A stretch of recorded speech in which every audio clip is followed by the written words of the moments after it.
ലോക്സഭാ തെരഞ്ഞെടുപ്പിൽ ശിവസേന ഉദ്ധവ് വിഭാഗം 17 സ്ഥാനാർത്ഥികളെ പ്രഖ്യാപിച്ചു. സീറ്റ് വിഭജനത്തിൽ കോൺഗ്രസുമായി തർക്കമുള്ള സാംഗ്ലിയിലും സ്ഥാനാർത്ഥിയെ പ്രഖ്യാപിച്ചു. ചന്ദ്രഹാർ പാട്ടീലാണ് സ്ഥാനാർത്ഥി. ശ്രീനാഥ് ചന്ദ്രൻ മുംബൈയിൽ നിന്ന് ചേരുന്നു. കൂടുതൽ വിവരങ്ങളുമായി. ശ്രീനാഥ്, കോൺഗ്രസിന്റെ എതിർപ്പ് വകവയ്ക്കാതെ ഉദ്ധവ് വിഭാഗം മുന്നോട്ട് എന്നാണോ? തീർച്ചയായും കഴിഞ്ഞ ദിവസങ്ങളിൽ കടുത്ത എതിർപ്പായിരുന്നു കോൺഗ്രസ് ഈ കാര്യത്തിൽ മുന്നോട്ട് വെച്ചത്. കാരണം കാലാകാലങ്ങളായി കോൺഗ്രസ് മത്സരിക്കുന്ന 2009 കോൺഗ്രസ് വിജയിച്ച കഴിഞ്ഞ 2 തെരഞ്ഞെടുപ്പിൽ ശിവസേന BJPക്കൊപ്പം സഖ്യമായിരുന്നപ്പോഴും BJP ആയിരുന്നു അവിടെ മത്സരിച്ചത്.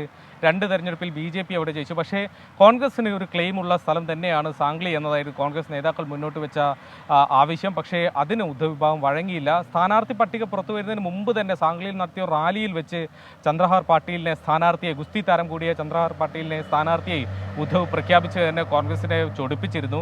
അതിനുശേഷം ഏറ്റവും ഒടുവിൽ നടന്ന MVA യോഗങ്ങളിൽ നിന്ന് കോൺഗ്രസ് വിട്ടുനിന്ന് അടക്കം ഈ തർക്കങ്ങളുടെ ഭാഗമായാണ്. പക്ഷേ ആ തർക്കങ്ങൾക്കൊന്നും തന്നെ കോൺഗ്രസിന് ഗുണകരമായൊരു നീക്കം ഉണ്ടാക്കാൻ കഴിയുന്നില്ല. സാംഗ്ലിയിൽ ചന്ദ്രഹാർ പാട്ടീലിനെ തന്നെ ശിവസേന നിർത്തുന്നു എന്നതാണ് ഈ 17 അംഗ പട്ടികയിലെ ഏറ്റവും ശ്രദ്ധേയമായ കാര്യം. പിന്നെയുമുണ്ട് പ്രധാനപ്പെട്ട സ്ഥാനാർത്ഥികൾ. അമോൽ കീർത്തിക്കർ, മുംബൈ നോർത്ത് വെസ്റ്റ് മണ്ഡലത്തിൽ നിന്ന് മത്സരിക്കുന്ന അമോൽ കീർത്തിക്കർ. അമോലിൻ്റെ അച്ഛനായിരുന്ന ഗജാനന്ദ് കീർത്തിക്കറായിരുന്നു അവിടെ നേരത്തെ ശിവസേനയ്ക്ക് വേണ്ടി കഴിഞ്ഞ തവണ മത്സരിച്ച് വിജയിച്ചത്. അദ്ദേഹം ഷിൻഡെ വിഭാഗത്തിലാണ്. അദ്ദേഹം മത്സരിക്കുന്ന ഒരു സാഹചര്യം മുന്നിൽ കണ്ടുകൊണ്ടാണ് അദ്ദേഹത്തിൻ്റെ മകനെ ഉദ്ധവ് സ്ഥാനാർത്ഥിയായി നിർത്തുന്നത്.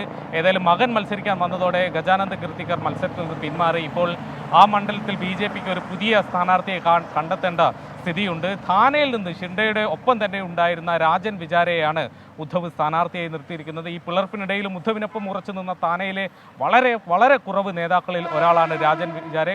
കടുത്ത ശിവസൈനികനാണ്. അദ്ദേഹത്തിന് അങ്ങനെ അവിടെ സ്ഥാനാർത്ഥി കൊടുക്കുക. അങ്ങനെ പല പേരുകളുണ്ട്. 17 പേരുടെ പട്ടികയാണ് ഇപ്പോൾ പുറത്തു വന്നിട്ടുള്ളത്. പക്ഷേ 22 സീറ്റ് വരെ ഉദ്ധവ് വിഭാഗത്തിന് നൽകും എന്നതാണ് മനസ്സിലാക്കുന്നത്.